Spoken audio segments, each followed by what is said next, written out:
What's up guys, Dakota here and welcome back to the Driven Mad channel. So in today's video I figured it would be a good time to talk about how has the Bronco held up after almost 14,000 miles.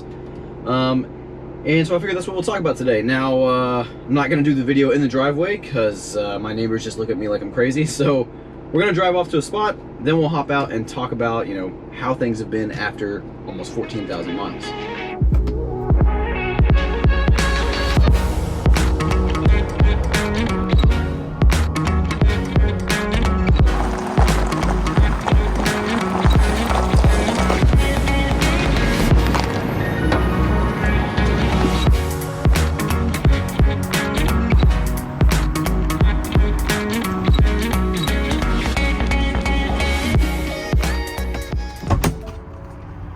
Alright, so now that we got the Bronco out in an environment that it should be in, and as you guys can tell, the tires are super muddy.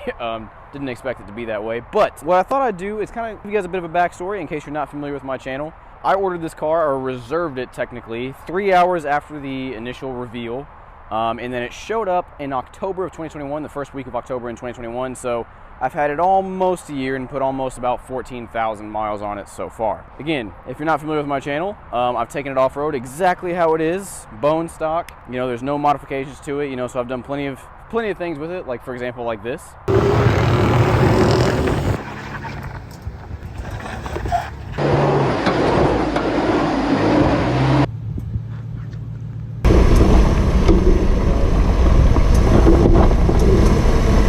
So like I said, no modifications, it's stock. The only thing that we've done is I've added a rear goose gear plate system and a rear fridge slide. Other than that, there's no suspension modifications, no tire modifications. It's exactly how it came the day I picked it up, with the exception of the goose gear stuff. So what I thought we'd do is start from the outside, talk about any mechanical issues that I've had, whether that's engine, transmission, suspension components, anything like that, and then we'll kind of move into some other things. So starting off, mechanically, it's been totally fine. I haven't had any transmission issues. I haven't had any, you know, like the diffs being weird when locking or unlocking them. I haven't had any engine problems. It's had one oil change, which happened the week before I took it out to Moab. Again, no brake issues, nothing weird as far as mechanical stuff goes, because for a while they were saying that the 2.7s, which this is, were having a lot of issues. There's a bug. All right, so again, as far as the engine goes, no issues. I haven't had any weird knocking or, you know, any weird power dips. So mechanically, this thing has been just fine, which as it should for only having 15,000 miles and only being a year old, or 14,000 miles and being a year old. Now let's go ahead and hop in and we'll talk about some of the things that are currently kind of going wrong, if you will. So when it comes to build quality, there are a little bit of issues when it comes to, you know, for example, I did fix the top, the rattle for a little bit, but it's starting to come back, and so I'm gonna have to redo that. This right here, I don't know if you guys can hear that. When I put my arm on the armrest, it creaks, and there are also a couple of rattle or squeaks going on in the back that I still haven't figured out if it's like the rear window or if it's the tailgate. Not really sure what it is. Like I said, overall, the only issues I've had with it is the build quality isn't quite there in terms of how everything is put together. You know, again, like grab handle being kind of flimsy. So those are the only real issues I've had with it, is the top rattles and squeaks. There's a couple of squeaks here. This guy kind of squeaks and creaks every time I put my arm on it. So yeah, again, nothing major, just small things that if you're buying one of these, you might just want to consider. If you're the type of person where little creaks and rattles drive you insane, maybe wait till they do like a mid-cycle refresh on these things. Supposedly the Bronco Raptor fixed the top issue. I guess I'll believe it when I see it, as far as being loud and kind of rattling. Now, as far as wear and tear goes, it's actually held up, I think, really well. Again, it only has about 14,000 miles on it, but I've used it a lot. I hop in and out of the seats, and these vinyl seats that I have, that I opted for, are fantastic, and I wish that other companies like Jeep would offer them, because they are super easy to clean. They've held up really well. There's not a whole lot of crazy wear and tear from, you know, sliding out of the seats on like the side bolsters and things like that. And they're super easy to clean. You get mud on here, no problem. You spill something on here, no problem. It just wipes right up. As opposed to, you know, like say traditional leather seats that kind of tend to wear relatively quickly.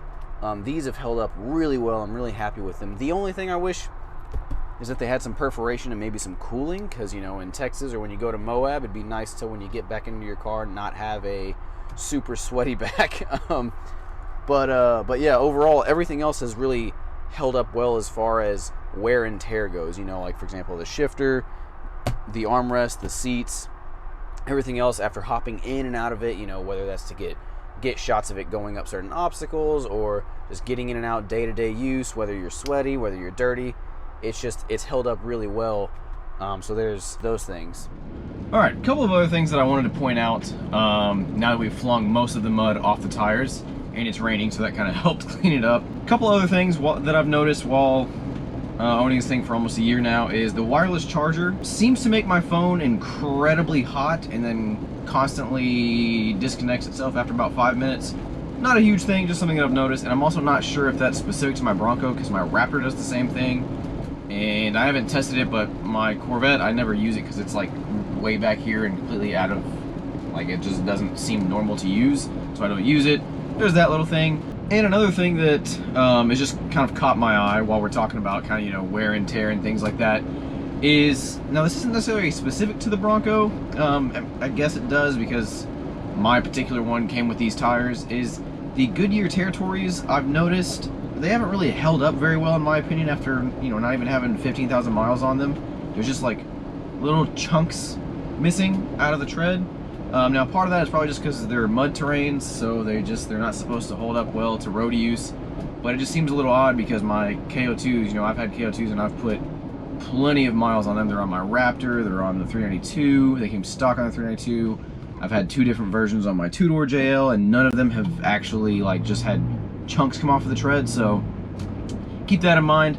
And personally, just as you guys know, if you're familiar with my channel, I just like the KO2s anyways. But overall, guys, the Bronco has held up well.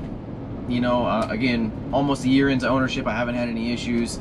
Everything's been pretty solid, basically what, you know, for the most part, what I expected. So there's not really much to report, you know, kind of a boring update. It's not like I can't sit here and be like, oh, everything's going wrong, because it's a new car, and most new cars nowadays don't tend to have a whole lot of issues. You get one out of every, you know, 15,000 or so.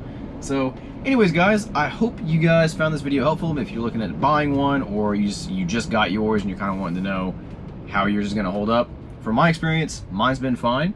So I hope you guys enjoyed the video, like I said, and if you did, make sure to give it a like and subscribe. And if you subscribe, click that bell notification so you get notified for more videos, and I will see you guys in the next one. Take care.